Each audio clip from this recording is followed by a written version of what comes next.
शिवजी बैठिले सिंहासन गौराय राज करे हे शिवजी हमारा चौका के साध चौक हम चाही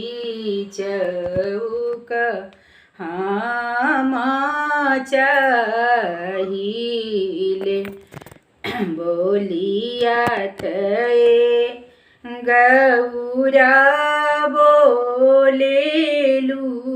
बोल ही ना जानेलू बोल ही ना जानेलू हो ए गौरा बिनु हो संतति के तिरियावाक चौक कैसे बैठबी चलिनाए शिवजी का सिमरैया एक डाल भी मरैया एक डाल भी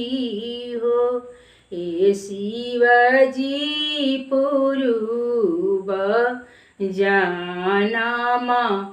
वाके पाप कटित होई जई कटित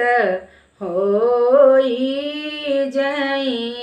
जइहानि नहाई धोई गौरा खाड़ो भइली ओहि हो बिरिछ तर ओहि हो कदम तर हो आरे सुते गौरा आचा बिछाई सुतेली सुखानी नारी ए शिवजी